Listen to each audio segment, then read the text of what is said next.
ನಾವು ಕನ್ನಡಿಗರು ಪಬ್ಬಲ್ಲಿ ಯಾರೋ ಕನ್ನಡ ಸಾಂಗ್ ಹಾಕಿಲ್ಲ ಅಥವಾ ಬ್ಯಾಂಕಲ್ಲಿ ಯಾರೋ ಕನ್ನಡ ಮಾತಾಡಿಲ್ಲ ಅಥವಾ ಸೈನ್ ಬೋರ್ಡ್ ಮೇಲೆ ಕನ್ನಡ ಇಲ್ಲ ಅಂದಾಗ ತುಂಬಾ ಗಂಭೀರವಾಗಿ ಹೋರಾಡ್ತೀವಿ. ಆದ್ರೆ ಅಕ್ರಮ ಬಾಂಗ್ಲಾದೇಶಿ ಇಮಿಗ್ರೆಂಟ್ಸ್ ಕರ್ನಾಟಕನ ಎಂಟರ್ ಮಾಡ್ತಿದ್ದಾರೆ ಅಂತ ಎಲ್ಲರಿಗೂ ಗೊತ್ತಿದ್ರು ಯಾರು ಅದ್ರ ಬಗ್ಗೆ ಮಾತಾಡಕ್ಕೆ ರೆಡಿ ಇಲ್ಲ.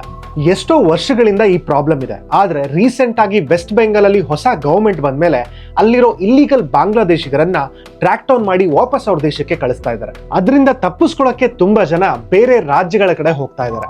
ಒಂದು ವೇಳೆ ಈ ತರ ಇಲ್ಲಿಗಲ್ ಆಗಿ ನಮ್ಮ ದೇಶನ ಎಂಟರ್ ಮಾಡಿ ಫೇಕ್ ಡಾಕ್ಯುಮೆಂಟ್ಸ್ ಗಳನ್ನ ಮಾಡಿಸಿ ಕೆಲಸನೂ ಹುಡುಕಿ ನಮ್ಮ ವೋಟಿಂಗ್ ಸಿಸ್ಟಮ್ ಅಲ್ಲಿ ಎಂಟರ್ ಆಗ್ತಿದ್ದಾರೆ ಅಂದ್ರೆ ಇದು ಬರೀ ಇಮಿಗ್ರೇಷನ್ ಪ್ರಾಬ್ಲಮ್ ಅಲ್ಲ, ಇದು ನಮ್ಮ ಪೂರ್ತಿ ಸಿಸ್ಟಮ್ ಫೇಲಿಯರ್. ಸ್ಟೇಟ್ ಹಾಗೆ ಸೆಂಟ್ರಲ್ ಗವರ್ಮೆಂಟ್ ಇದ್ರ ಬಗ್ಗೆ ಏನ್ ಮಾಡ್ತಿದೆ, ನಮ್ಮ ಬಾರ್ಡರ್ ಸೆಕ್ಯೂರಿಟಿ ಏನ್ ಮಾಡ್ತಿದೆ, ಹಾಗೆ ನಮ್ಮ ಕನ್ನಡ ಪರ ಸಂಘಟನೆಗಳು ಇದ್ರ ಬಗ್ಗೆ ಏನ್ ಆಕ್ಷನ್ ತಗೊಂತಿದೆ, ಈ ಅಕ್ರಮ ಬಾಂಗ್ಲಾದೇಶಿಗಳ ಬ್ಯಾಕ್ ಗ್ರೌಂಡ್ ಏನು, ಇವ್ರ ಮೇಲೆ ಏನಾದ್ರೂ ಕ್ರಿಮಿನಲ್ ಹಿಸ್ಟ್ರಿ ಇದೆಯಾ, ಇದ್ಯಾವುದು ನಮಗೆ ಗೊತ್ತಿಲ್ಲ.